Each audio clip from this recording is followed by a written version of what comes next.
Hey everyone, and welcome back for another deep dive. These days you hear so much about cybersecurity and how important it is to protect yourself online, and it can feel overwhelming, right? Like, where do you even start? Well, today, we're tackling a topic that's absolutely essential for anyone who wants to stay safe in our digital world: vulnerability management. We're taking a deep dive into a podcast called Securing the Digital Frontier: The Power of Vulnerability Management.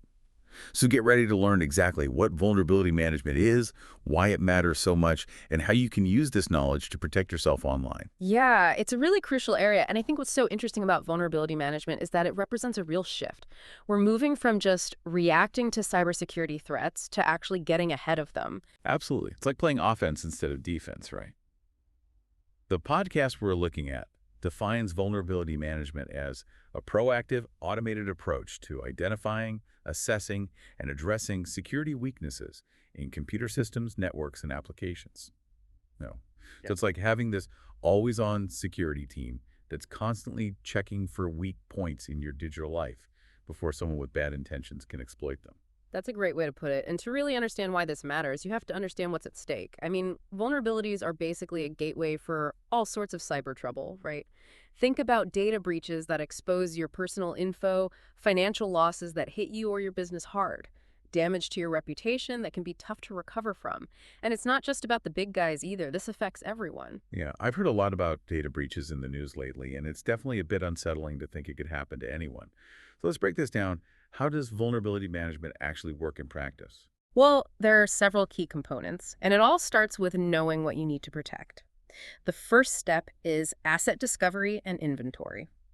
It's basically like taking stock of all your digital stuff, your devices, software, servers, everything. You can't secure what you don't know you have. Right, that makes perfect sense. It's like before you can organize a closet, you have to take inventory of what's actually in there. So what comes after you've got your inventory? Okay, so then you've got these things called vulnerability scanners, which are like automated detectives searching for weak spots. They look for things like outdated software, default passwords, any easy entry point for a cyber criminal. Oh, okay, so they're kind of like those home security systems that alert you if a door is left open.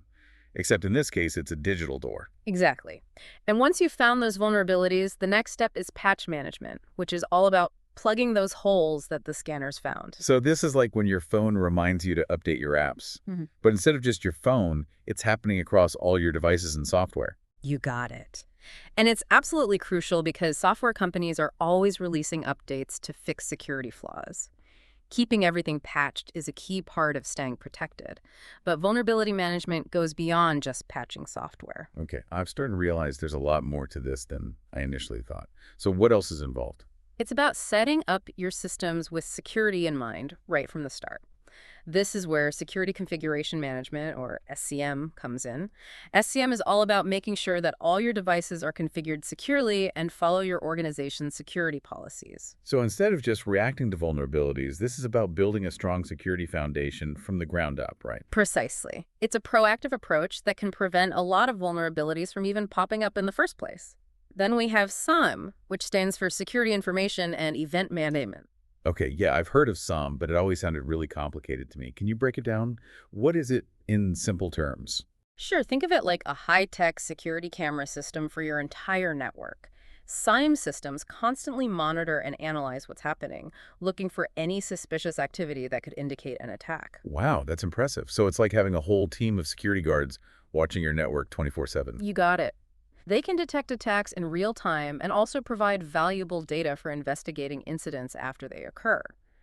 And speaking of investigating, that brings us to penetration testing. Ah, now this is where things get really interesting. I've always been fascinated by the whole idea of ethical hacking. So tell me about that. So, penetration testing is a controlled way to hack your own systems to find vulnerabilities before the bad guys do. So you're basically hiring someone to try to break into your systems. That seems kind of risky, doesn't it? It can be, but that's why it's so crucial to work with experienced and ethical penetration testers. They'll follow strict guidelines and work closely with your team to identify and address vulnerabilities safely and responsibly. I see. So it's like having a dress rehearsal for a real cyber attack. It allows you to identify and fix weaknesses before they can be exploited. Exactly.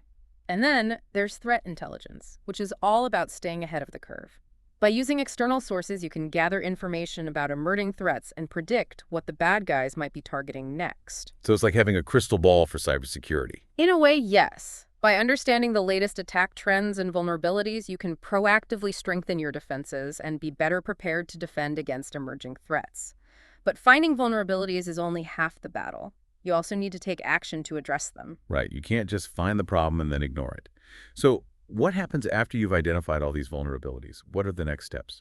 That's where remediation and risk management come in. Remediation is all about fixing the vulnerabilities, whether it's applying patches, updating configurations, or implementing new security controls. And risk management is about understanding which vulnerabilities pose the greatest threat and focusing your efforts on mitigating those first. So it's about prioritizing and making strategic decisions based on the level of risk. You can't tackle everything at once, so you got to figure out what needs immediate attention. Exactly. You need to focus your resources on the vulnerabilities that pose the greatest threat to your organization. Okay, so we've covered a lot of ground here. We've talked about asset discovery, vulnerability scanners, patch management, security configuration management, SIEM, penetration testing, and threat intelligence. It's clear that vulnerability management is a multifaceted process with a lot of moving parts. It is. But even with all these components, there's a framework that helps organizations manage vulnerabilities effectively. You mean there's a sort of roadmap for vulnerability management, something that helps organizations navigate this whole process? Exactly. And the podcast we're looking at outlines it as a life cycle with several key stages. The first stage is discovery, where you identify all your assets and use those vulnerability scanners we talked about. Okay, so that's step one. Know what you have and find the weak spots. What's next? Then comes prioritization, where you assess the risk associated with each vulnerability and decide which ones need immediate attention. This is a critical step because not all vulnerabilities are created equal. Yeah, I imagine some vulnerabilities are much more critical than others, right? Absolutely. Some might pose an immediate threat to your systems, while others might be low risk and can be addressed later. After prioritizing, you move on to assessment, which is where you determine the severity of each vulnerability. So it's kind of like a doctor diagnosing the severity of an illness. You're figuring out how bad it is and what the potential consequences might be. Exactly. You're trying to understand the potential consequences if the vulnerability is exploited and how likely it is to be targeted. Then comes reporting, where you document all the vulnerabilities you found and create action plans for remediation. So it's all about having a clear record of what you found and what steps you're going to take to address it. Right. Precisely. Documentation is key for tracking progress, measuring effectiveness, and demonstrating compliance with industry regulations. Then comes the actual remediation, the part where you roll up your sleeves and fix those vulnerabilities. This could involve applying patches, updating configurations, or implementing new security controls. Okay, so it's like the treatment phase of a medical condition. You're taking action to address the root cause of the problem. Exactly. And finally, we have verification and monitoring, which is an ongoing process to ensure that the fixes you've implemented are actually working and that new vulnerabilities haven't popped up. So it's not a one-time fix. It's an ongoing process of continuous improvement. Exactly. The threat landscape is constantly evolving, so vulnerability management must evolve with it. I'm starting to see why the podcast calls this a life cycle. It's not a linear process. It's a cycle of continuous assessment, remediation, and monitoring. Precisely. And by following this life cycle approach, organizations can effectively manage their vulnerabilities and reduce their risk of cyber attacks. This has been incredibly helpful. I'm starting to see the big picture here and why vulnerability management is so important. It's a critical aspect of cybersecurity, and it's only becoming more important as our world becomes increasingly digital. Okay, so we've talked about the vulnerability management lifecycle. But the podcast also mentioned some pretty significant benefits to implementing a solid vulnerability management program. Absolutely. One of the most obvious benefits is preventing cyber attacks. By identifying and fixing vulnerabilities before attackers can exploit them, you're significantly reducing your risk of a breach.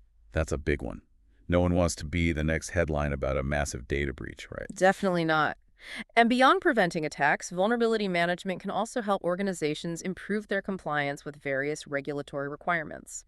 Think HIPAA for healthcare, PCI-DSS for payment card processing, GDPR for data privacy. The list goes on. So it's not just about protecting your data, it's about meeting legal and industry standards as well. Exactly. And another key benefit is enhanced operational efficiency. Think about it. If you're constantly getting hit with cyber attacks, you're going to experience downtime, data loss, and all sorts of disruptions to your operations. Not to mention the cost of recovering from a cyber attack. That can be astronomical. It sounds like vulnerability management can help save organizations a lot of time, money, and headaches in the long run. It absolutely can. And finally, vulnerability management strengthens risk management overall. It gives you data-driven insights into your security posture, allowing you to make informed decisions about where to allocate resources and prioritize efforts. So it's about understanding where your vulnerabilities lie and making strategic decisions to mitigate those risks. Precisely. Vulnerability management empowers organizations to take control of their cybersecurity and make informed decisions based on real-time data.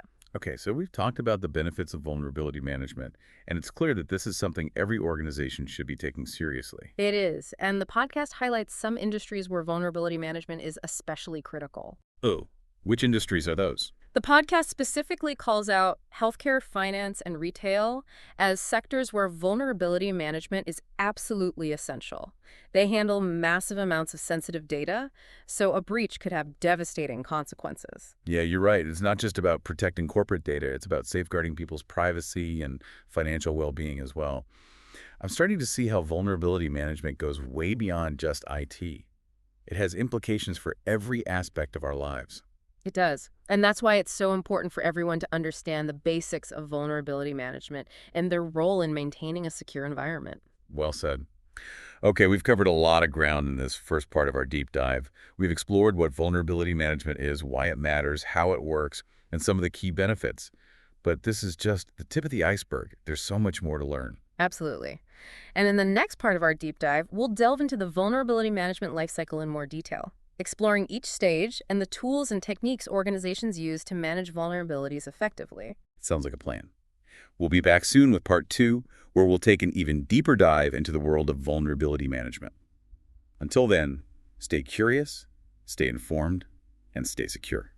Welcome back to the deep dive. Let's unpack that vulnerability management lifecycle a little further. Okay, so we know there's a structure to this whole process, which is helpful, but I'm kind of curious, are there different ways that organizations actually approach vulnerability management? It seems like something this important would have some established frameworks or guidelines or something, right? You're absolutely right. There are. A couple of the most common frameworks are the NIST Cybersecurity Framework, which is pretty comprehensive, covers a wide range of cybersecurity best practices. And then there's the ISO 27001 standard, which is specifically focused on information security management. Yeah, ISO 27001, I've heard of that one. It's all about protecting sensitive information, if I remember correctly. Precisely. And vulnerability management is a core component of any effective information security management system. So if an organization wants that ISO 27601 certification, they've got to have a solid vulnerability management program in place. So these frameworks are kind of like blueprints, right? They help organizations build a strong security foundation with a clear roadmap to follow. Exactly. They provide structure, help organizations prioritize their efforts, and allow them to measure their progress over time. That makes a lot of sense. But what about the tools of the trade? Are there specific technologies or software solutions that are commonly used for vulnerability management? Oh, absolutely. There's a whole ecosystem of vulnerability management tools out there, each with its own strengths and weaknesses. Okay, give us some examples. What kind of tools are we talking about here? Well, you've got your vulnerability scanners, which are kind of the bread and butter of vulnerability management. They automate the process of scanning networks, systems, and applications to find those known vulnerabilities.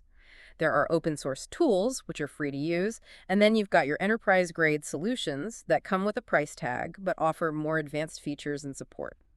It really just depends on the needs and resources of the organization. So there are options for organizations of all shapes and sizes, basically. What else is in the vulnerability management toolbox? Patch management systems are another essential tool. They automate the process of downloading, testing, and deploying security patches, making sure that systems are kept up to date with the latest fixes. It sounds like a huge time saver, especially for larger organizations with hundreds or even thousands of machines to manage. It is. And then there are SIEM solutions, which we touched on earlier, security information and event management. These platforms collect and analyze security data from all across your network, giving you a central hub for monitoring and responding to threats in real time. It's like having a 247 security operations center, constantly watching for any signs of trouble. Okay, so you've got tools for scanning, patching, and monitoring. What about those ethical hackers we talked about before? What tools do they use for penetration testing?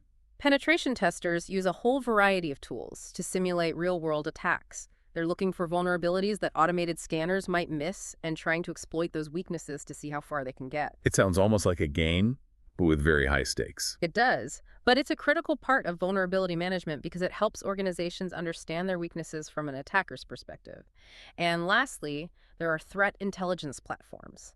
These tools collect data from various sources, researchers, government agencies, industry groups, to provide insights into emerging threats and attack trends. So it's like having a network of spies feeding you information about what the bad guys are up to. That sounds incredibly valuable. It is. Threat intelligence helps organizations anticipate attacks and proactively strengthen their defenses. By combining all of these tools and approaches, organizations can build a really robust and effective vulnerability management program. It sounds like there's a lot involved. Frameworks, tools, strategies. It's a lot to keep track of. It's true. Vulnerability management is an ongoing process. It's not something you do once and then forget about it. New vulnerabilities are discovered all the time, so it's a never-ending cycle of scanning, assessing, patching, and monitoring. So even if you have the best tools and the most robust processes in place, you still need to be vigilant and constantly adapting your approach, right? Exactly. The threat landscape is always evolving. New attack techniques and vulnerabilities are emerging all the time. Organizations need to stay informed about these changes and adjust their vulnerability management programs accordingly. It sounds like a constant game of cat and mouse with the cyber criminals, always trying to stay one step ahead. It is, and there are definitely challenges that organizations face when it comes to implementing vulnerability management effectively. What are some of those challenges? I'm curious to know what organizations struggle with the most. One of the biggest challenges is simply the sheer volume of vulnerabilities. Thousands of new vulnerabilities are discovered every year, so it can be a daunting task just trying to keep up with them all. Organizations need to have a clear process for prioritizing which vulnerabilities to address first based on the level of risk they pose.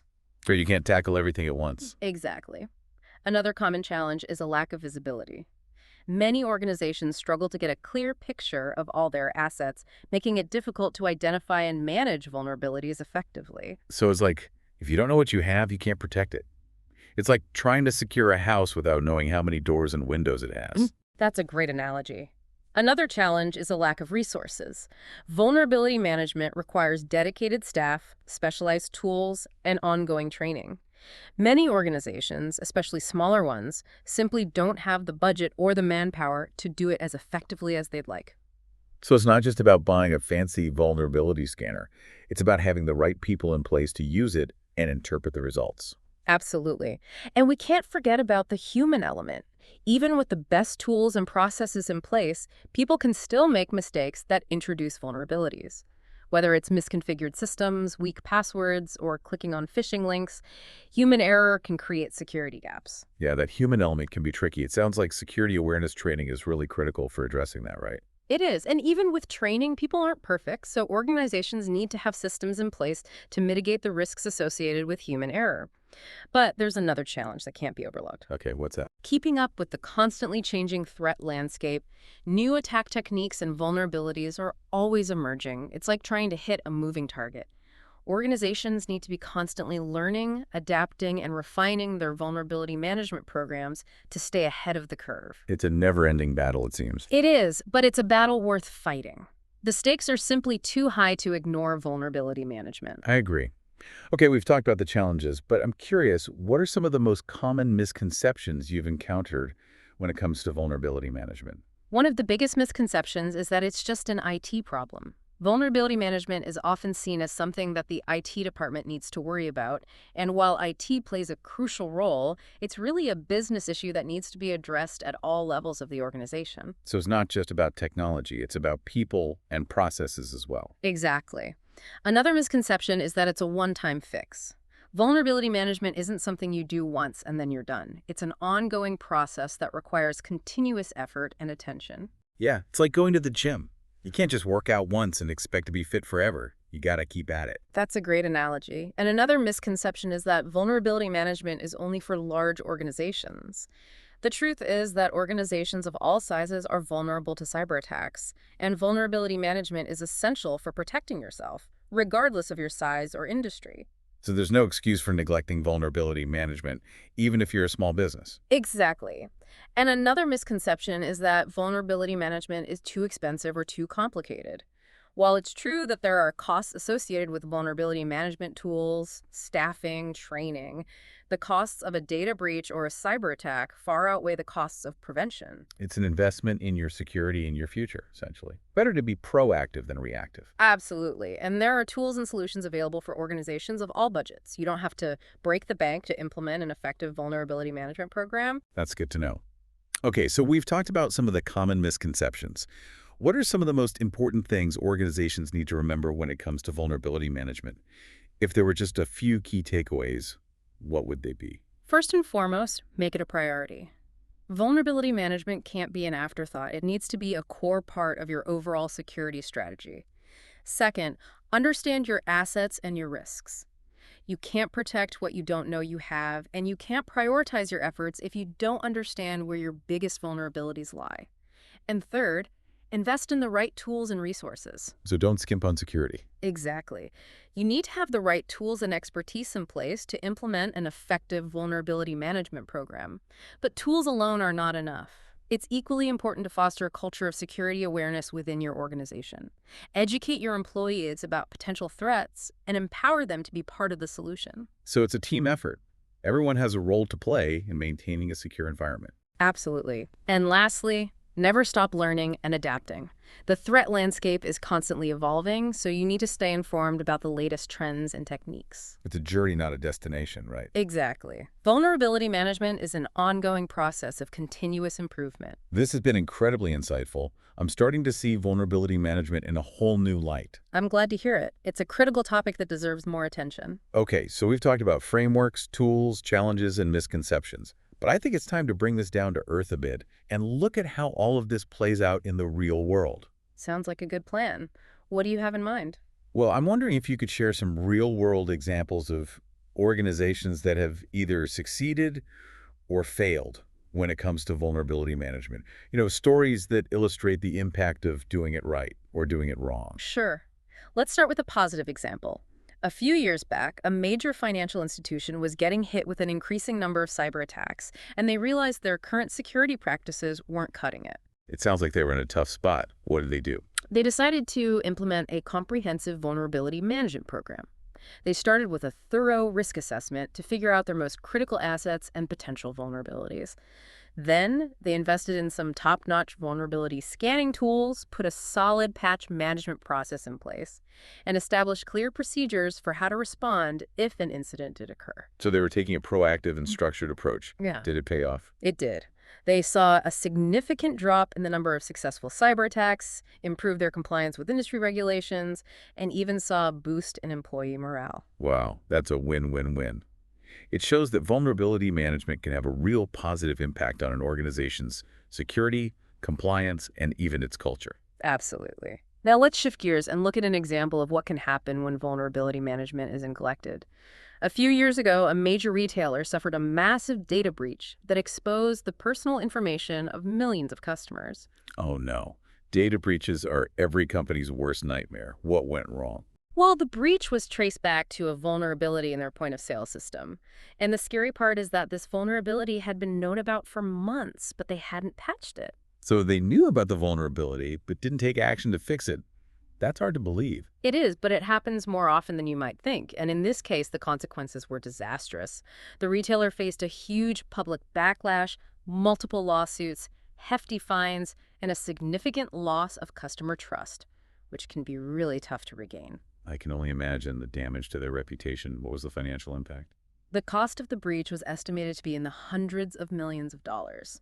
It was a painful lesson in the importance of vulnerability management. Wow, that's a stark reminder that these risks are real, and the consequences of neglecting vulnerability management can be devastating. Absolutely. And these examples highlight a crucial point. Vulnerability management isn't just an IT issue. It's a business issue that can have a huge impact on an organization's success or even its survival. Well said. Okay, we've heard about the good and the bad. Are there any other real-world examples you can share that might be helpful for our listeners? Sure. I once worked with a healthcare organization that was struggling to manage vulnerabilities across their sprawling network of hospitals and clinics. They had a lot of legacy systems, outdated software, and limited resources dedicated to security. It sounds like a logistical nightmare. How did you approach that challenge? We started by working with them to develop a comprehensive vulnerability management program tailored to their specific needs and resources. We helped them prioritize their efforts, focusing on the most critical vulnerabilities first.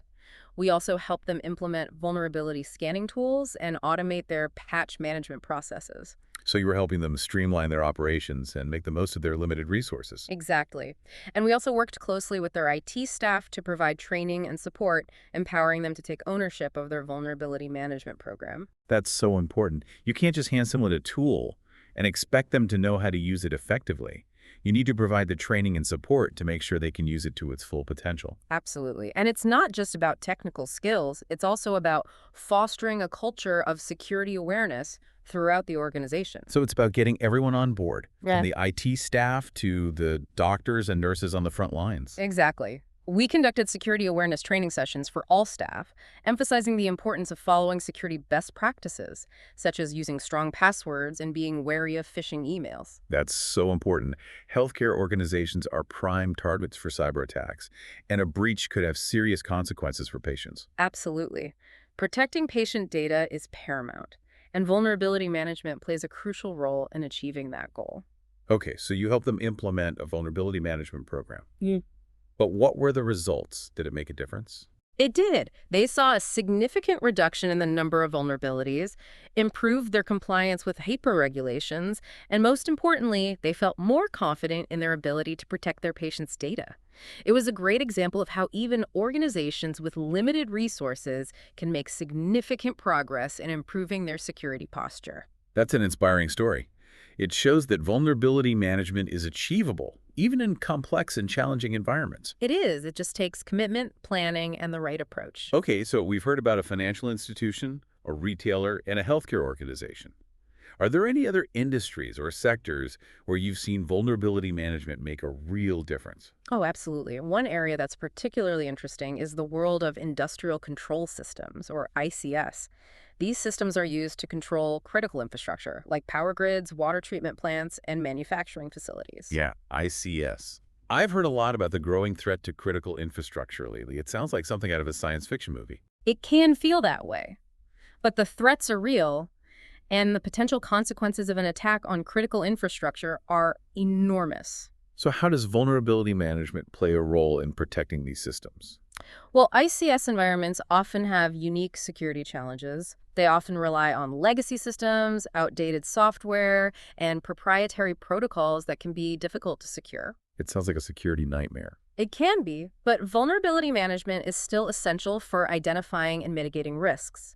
In these environments, it's often about finding a balance between security and operational efficiency. Right. I can imagine that shutting down a power grid for security updates is not really an option. Exactly. So you need to find ways to secure these systems without disrupting their critical operations. So it's a specialized area of vulnerability management that requires a deep understanding of both security and industrial control systems. Absolutely. And it's becoming increasingly important as more and more of our critical infrastructure becomes connected to the internet. This has been a fascinating journey through the real world of vulnerability management. It's clear that this is a complex and ever-evolving field, but it's also incredibly important. And it's not just about technology. It's about people, processes, and culture. Couldn't have said it better myself. Okay, we've talked about real-world examples of vulnerability management successes and failures. But I'm curious, are there any emerging trends or technologies in this field that you think our listeners should be aware of?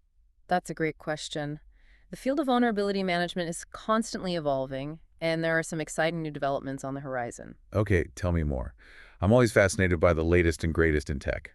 Well, one trend that's really gaining traction is the use of artificial intelligence, or AI, in vulnerability management. AI is everywhere these days, so I can definitely see how it could be helpful in this field. It is. AI can be used to automate tasks, analyze vast amounts of data, and identify patterns that humans might miss. So it's like having a superpowered security analyst working alongside your team. Exactly. For example, AI can be used to prioritize vulnerabilities, predict which ones are most likely to be exploited, and even recommend remediation steps. That sounds incredibly valuable. It could really help organizations streamline their vulnerability management processes and focus their efforts where they matter most. It can.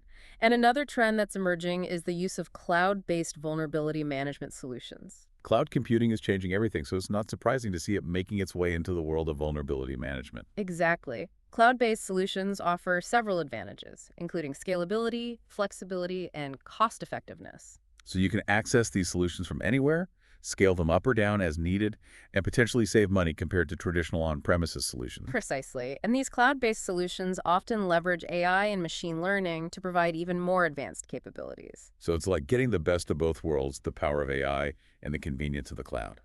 Exactly. And another trend that I think is worth mentioning is the growing emphasis on vulnerability management as a service, or VMaaS. Okay, VMaaS, I'm not familiar with that one. What is VMaaS? It's basically outsourcing your vulnerability management to a third-party provider. So instead of trying to do everything in-house, you're bringing in experts to handle it for you. Okay.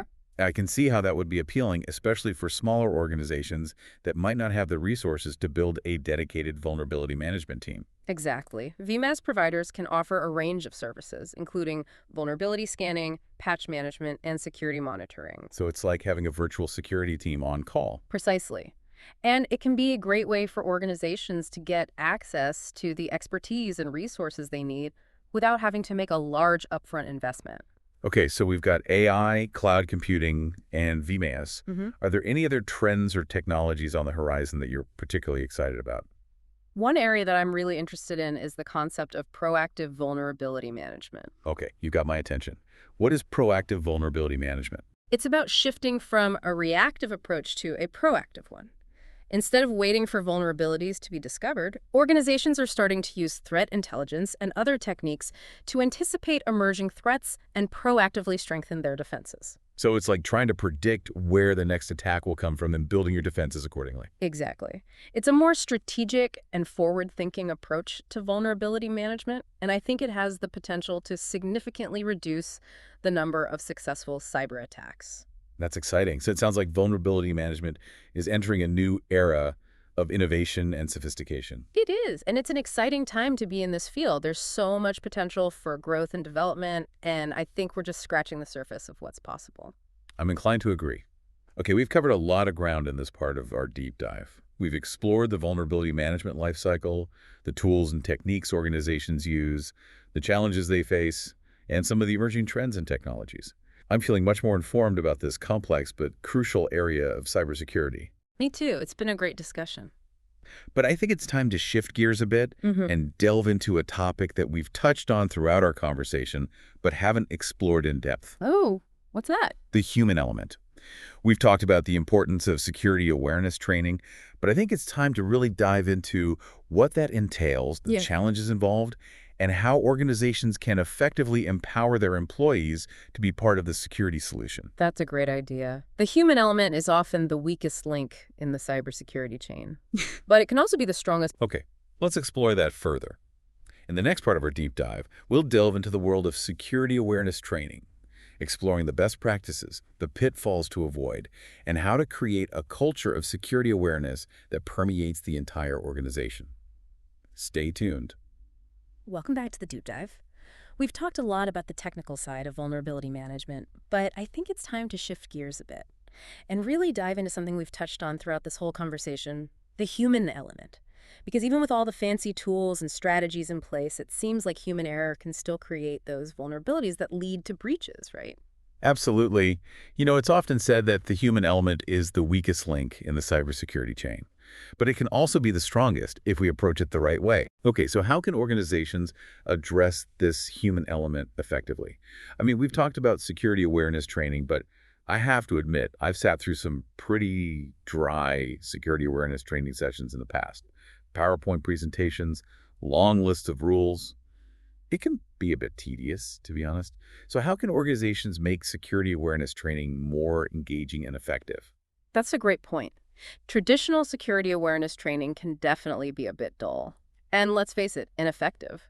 To really make an impact, Organizations need to move beyond those boring lectures and embrace more creative and engaging approaches. Okay, I like where this is going. Give me some examples. Think interactive simulations, real-world scenarios, even gamification. Instead of just telling employees what not to do, put them in situations where they actually have to make decisions and see the consequences of those actions. So like a choose-your-own-adventure for cybersecurity.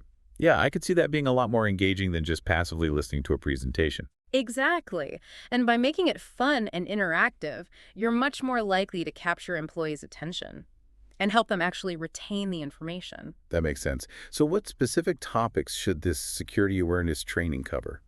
I'm guessing phishing is a big one. Oh, absolutely. Phishing is a huge threat. So it definitely needs to be front and center in any security awareness training program.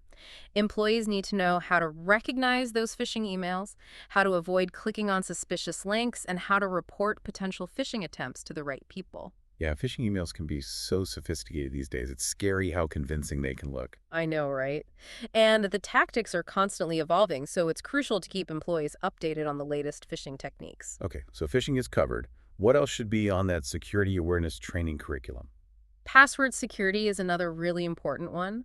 Employees need to understand why it's so critical to create strong, unique passwords for all their accounts, and to avoid common pitfalls like using easily guessed passwords or reusing the same password across multiple accounts. It's amazing how many people still use password 123 or their pet's name as their password. I know, it's unbelievable, right? It's a common problem, but it's one that can have really serious consequences. Okay, phishing and passwords. What else?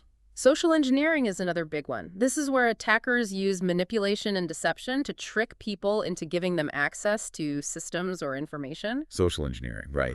That's where the attackers try to, play on your emotions or exploit your trust to get what they want. Exactly. They might impersonate a tech support person, a coworker, or even a high-ranking executive to try to gain your trust and trick you into giving them what they want. Wow, that's sneaky. It sounds like something out of a spy movie. It can feel that way, and it's Yeah. becoming more and more common these days, so it's crucial to train employees to recognize and respond to those social engineering attempts. So it's not just about protecting yourself online.